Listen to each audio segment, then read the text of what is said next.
KP assembly ने आज करारदाद मंजूर कर ली कि जी सीएम केपी की मुलाकात करवाई जाए बानी पीटीआई इमरान खान से, और एक तरह से मैसेजिंग भी दे दी है, पोस्चरिंग भी कर दी है कि जब तक मुलाकात नहीं करवाई जाती तब तक सीएम केपी जो है विफाक से ताउन नहीं करेंगे। गंदुम वाली मीटिंग में शामिल नहीं थे, अमनो अमान की मीटिंग में शामिल नहीं थे, लेकिन हाँ, केपी असेंबली ने यह भी कहा कि हम अमनो अमान के हवाले से कोर कमांडर पेशावर को केपी असेंबली में तलब करेंगे।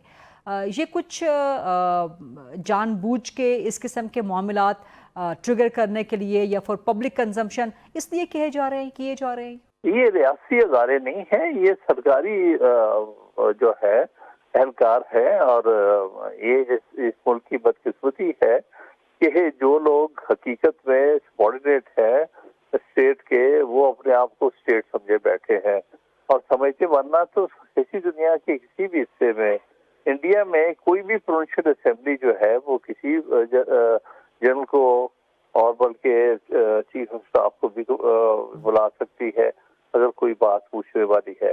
तो ये तो इनका एरोगेंस है ना कि वो समझते हैं कि भाई हम तो अनटचेबल है, हम हर चीज के ऊपर है और कोई हमसे बुला के सवाल नहीं पूछ सकता। तो मेरे नजदीक तो ये, अगर हम डेमोक्रेसी में बिलीव करते हैं तो अवाम के नुमाइंदे किसी को भी बुला के उनसे पूछ सकते हैं मुल्की हालात के हवाले से।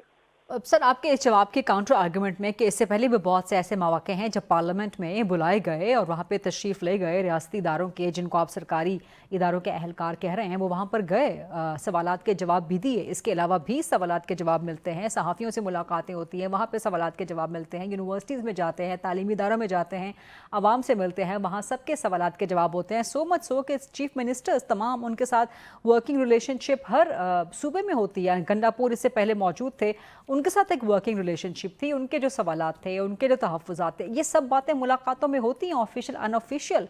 लेकिन इस तरह से बाकायदा केपी असेंबली में इस किस्म की बात करना, ये कुछ अजीब नहीं लगता या कुछ जानबूझ के किया जाना नहीं लगता? नहीं, ये सिर्फ हमें अजीब सी लगती है कि 70 साल से इस मिलिट्री एस्टेब्लिशमेंट ने हर चीज पर कब्जा कर लिया है और जिसकी वजह से आज हालात इतने सख्त है।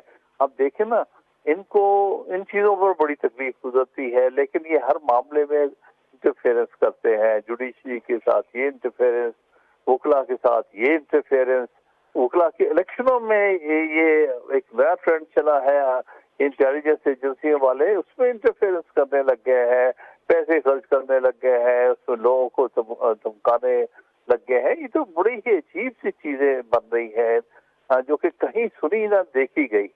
तो मतलब है कि ये मामला कहीं रुकना चाहिए। तो इसलिए अगर एक नुमाइंदा असेंबली कहती है कि पेशावर के कोर कमांडर से हमने कुछ सवालात पूछने हैं, तो उसमें बुरा बनाने की कौन सी बात है।